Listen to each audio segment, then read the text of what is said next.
Shalom Shalom.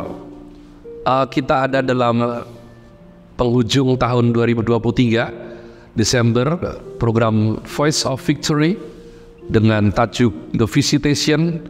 Saya Pendeta Caleb Hofer Bintoro, Regional 5 dari Keluarga Besar Rock Ministry. Lukas pasal pertama ayat yang ke-68 berkata, "Terpujilah Tuhan Allah Israel, sebab ia melawat umatnya dan membawa kelepasan baginya." Umat Tuhan, sesuatu yang harus kita hadapi itu adalah kenyataan.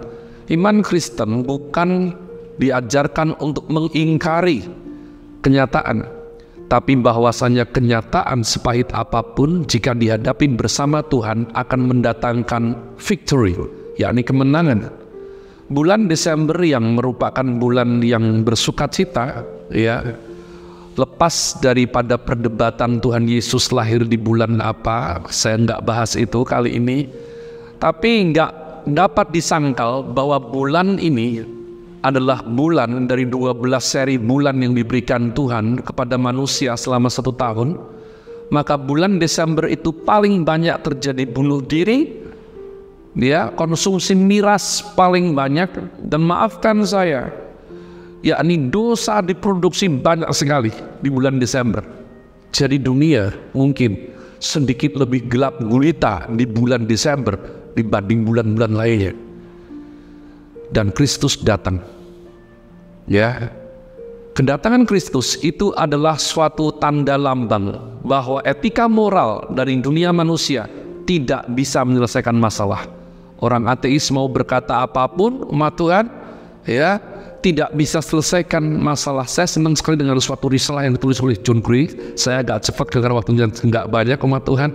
Lepas daripada semua polemik perdebatan antara ateis, ya, fisikawan, ilmuwan, daripada Kristen segala macam.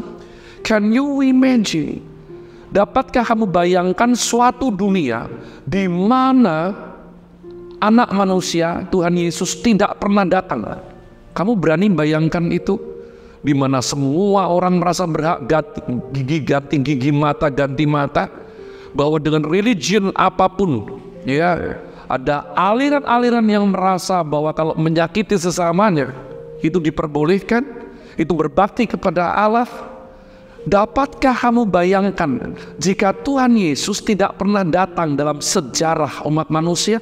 Sang pencipta masuk dalam dunia yang diciptakan, apapun perbedaan yang pernah terjadi. Beranikah kamu membayangkan dunia ini tanpa kehadiran Kristus Yesus? Umat Tuhan, ide ini menarik sekali buat saya, karena saya mengikut Tuhan bukan daripada kelembutan seorang hati yang baik seperti orang lain. Tidak, saya skeptik, umat Tuhan.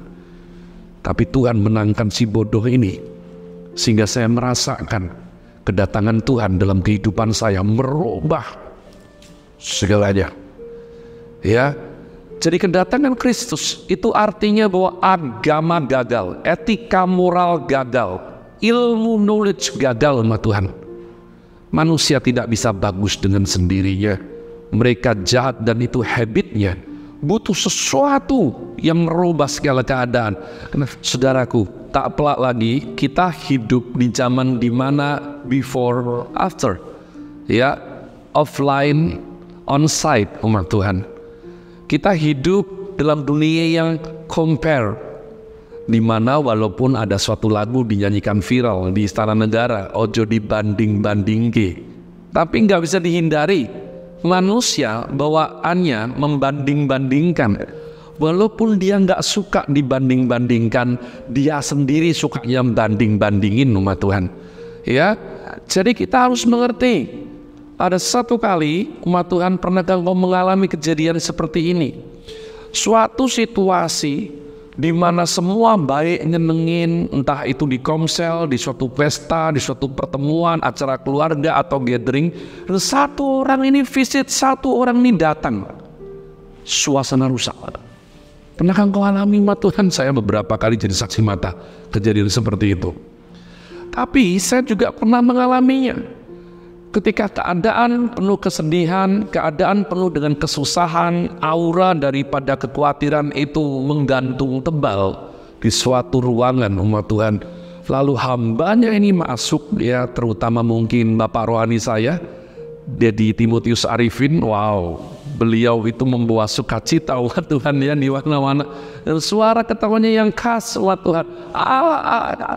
Berubah loh, umat Tuhan. Keadaan berubah. Jadi kita betul-betul harus mengerti. Ya, dan saya ingat-ingat dalam hidup saya ini, ketika orang-orang yang datang dalam hidup saya itu membuat hidup saya makin buruk, makin kacau, makin jauh dari Tuhan.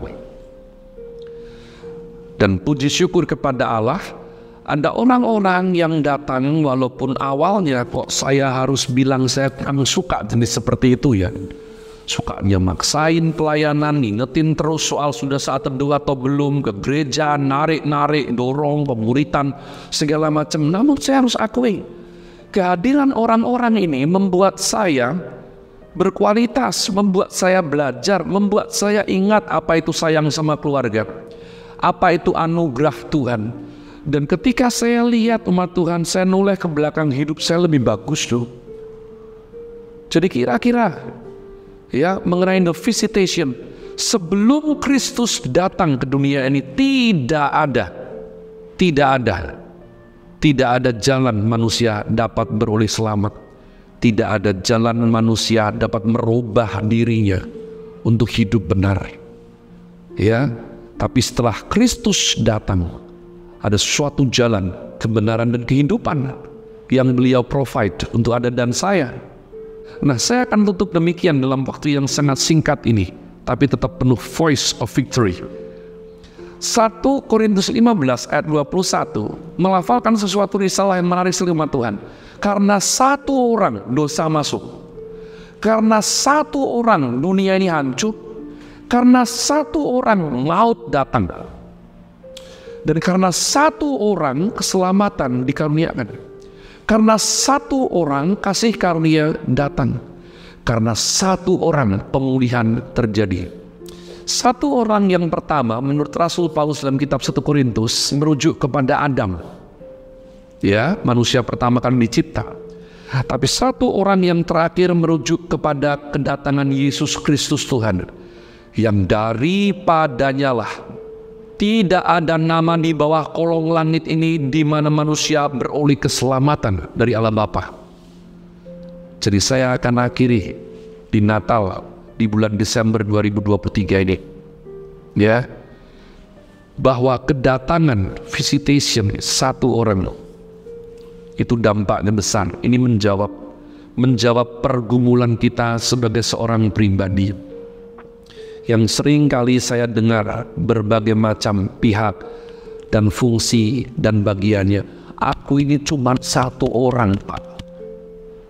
Apa toh yang bisa dilakukan oleh satu orang ini? Perubahan apa yang bisa dilakukan satu orang ini, Pak? Dengar, satu orang bersama Roh Kudus itu segalanya. Jawab pertanyaan ini. Oleh karena satu orang dosa masuk, oleh karena satu orang kasih karunia datang. Anda dan saya jenis satu orang yang datang, yang visit, membawa apa? God bless you semua. Sampai jumpa di lain kesempatan. Shalom.